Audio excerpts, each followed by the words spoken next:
Hey guys, and welcome to another episode or show or whatever. Wait a second. Hello? Can anyone see me? That's better. Hi guys, how are you guys doing today? So, as promised, today I'm going to talk about my grandpa. In dedication to him, I wanted him to be on an episode, but as you all know, he passed before that ever came. So after he passed, I was like really determined to make sure I started this in his honor. Today we're going to talk about him because he was super interesting, and a bit crazy. No, never mind. He was super great. I love my grandpa so much. He lived to be 94. And basically, he was the father of everyone who was related to us, even if they were like just a cousin or a distant aunt or something. He stood in for their father because he outlived everyone on my side and my grandmother's side. So that was super cool. One cool thing about my grandfather is he owns 60 acres of land, he has 20 cows, and he has 2 streets that are named after him. One has recently been changed. He named it originally Hickory Drive because that was his favorite tree. It's been changed to Abraham Drive, which is his name, and his brother has a street which is called Billups Way? Yeah, Billups Way, which is a little bit further down the street. I think that is so cool that my grandfather has inspired so many things and people to where they've named streets after his first and last name. Another cool thing about my grandpa was that he was never afraid to speak his mind. I think I really got that from him. He's one of those type of people where either you love him or you hate him because of his personality. Me personally, I loved him. Even though some might argue that he was a tad bit mean, I thought he was great. He was super awesome. Another great thing that I remember about my grandfather, right before he passed, we were in the hospital and the song came on by Sia, Unstoppable.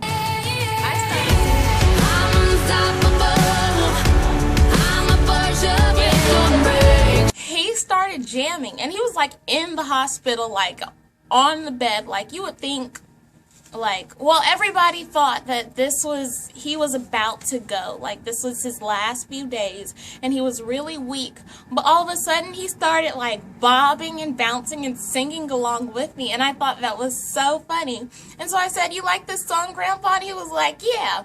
And my aunts didn't think that he really knew exactly what he was talking about because he had never heard the song before. But that really resonated with me because I really thought of my grandpa as unstoppable. He never stopped for anything, not because of his age, not because of his sickness, or anything really got in his way. He was truly unstoppable. He's the greatest thing to ever happen to this earth and to ever happen to me. Another cool thing about my grandpa is that he's built things. And when I say built things, I don't mean like he built a table, Like there are churches and homes in Alabama that he made and are still standing and people still live in today. I consider that a great accomplishment. He's so great. I'm going to tell you guys about his land.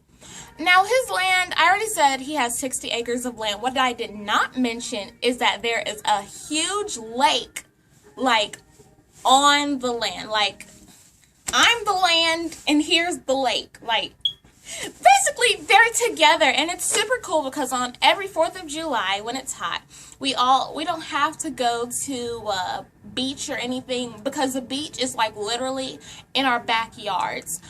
Which is super cool, and I'm so proud of my grandfather for being the one who was able to be there and own that so that we could all have it.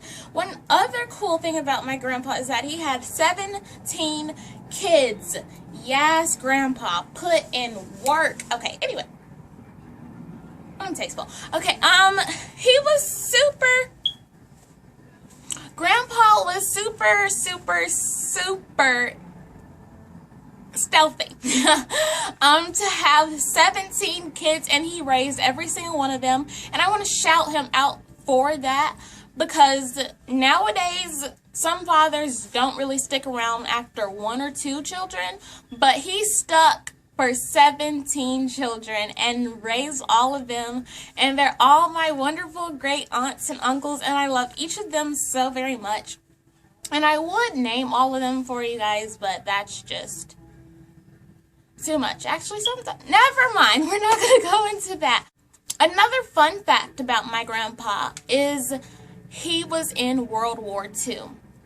Now, I recently saw a post on Instagram, and it was talking about this World War II veteran who was walking by himself in Selma for like this march or whatnot, because he was the only one left. And that was one thing that I kind of felt bad about, was that I never got to do. I did get to go to Selma, and I got to meet Oprah, as a lot of you guys know. And that was one thing I really wanted to do, was be able to bring him with me. And I felt super bad, especially after he passed, that I didn't get to do all the things I wanted to. So, Oprah, if you see this video, well, I don't know what you can do now, but you can send a letter to my family. Okay, anyways, my grandpa was super cool. He was honestly the best grandpa ever, and I know I'm kind of biased because I'm his granddaughter, but I mean, he seriously was. Other fun facts about my grandfather. Let's talk numbers. Number 1, or actually number 17. 17 grandchildren. Number 2, or number 19. Or is it 18? I think it's 18. 18 grandchildren. Number 3, or should I say 200. Over 200 nieces and nephews. Guys, when I say my family is big, I don't mean like 5 children here and there. I mean like we own the state of Alabama practically, in my mind.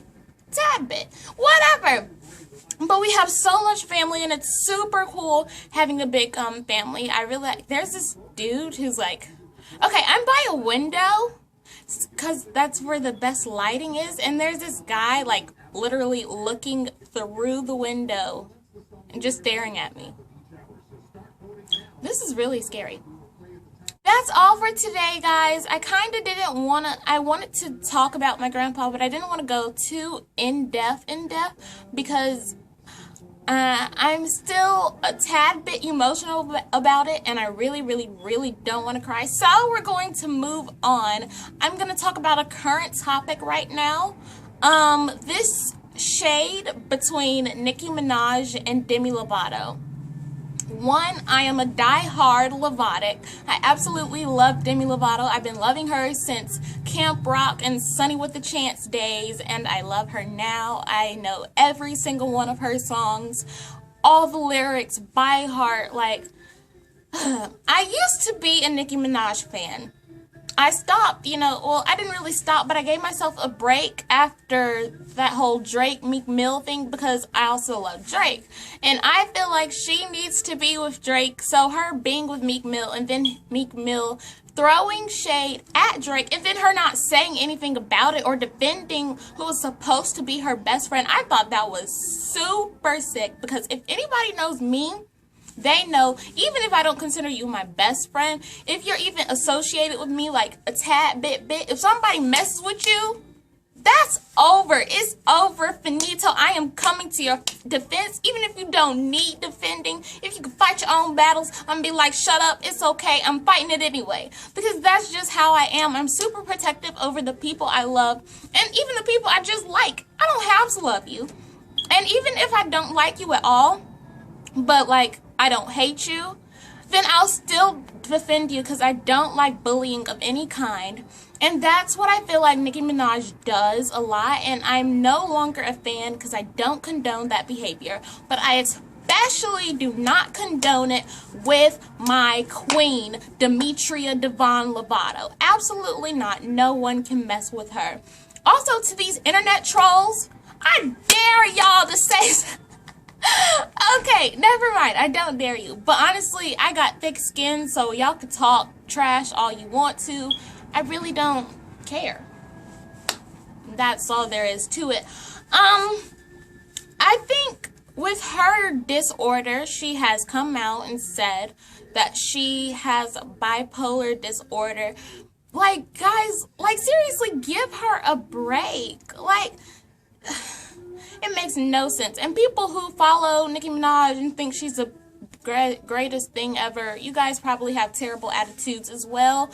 And RBF, if you don't know what it means, look it up. Anyways, that's all for today. Make sure you follow me on social medias. Quick shout out to my friend Kaylin.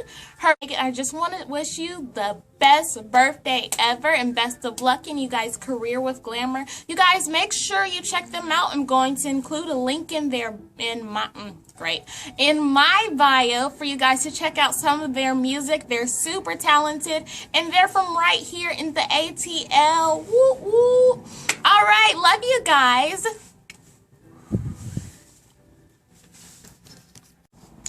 Oh my gosh, guys. I don't know if you guys realize, but this week I did not do a dance video. I'm sorry. As I said, a lot of craziness has gone on this week, mainly yesterday, and so I'm just kind of been a bit busy, not really much time. So I decided I'm going to do a reaction to Ariana Grande's new song, Into You. I'm really excited because her Dangerous Woman song was like so different and I loved it so much. So I thought, you know, why not give it a try? So here's my reaction to it.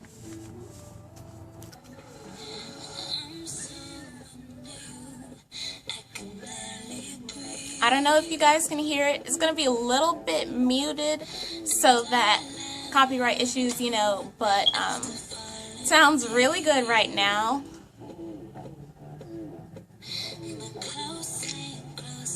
Ooh, snappy moments. I live for snappy moments.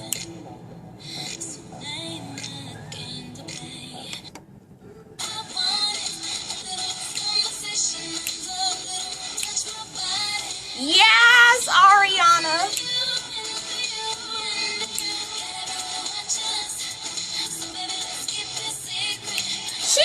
You know what? I'm having, like, let me pause this. I'm having the same reaction like her mother. If you guys haven't seen that video, you need to watch it. Her mom reacted, like, to one of the songs on the album, and she was like, yes, Ariana, OMG, no, I can't take it. And, like, I'm having that legit same reaction. Like, this song is so good. Of course, you guys can't hear exactly what I'm listening to, but trust me, it's so good. You definitely need to check it out for yourselves. But let's get back into this.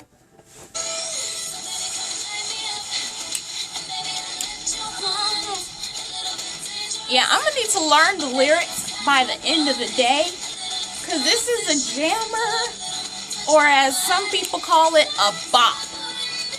I'm so into you, into you.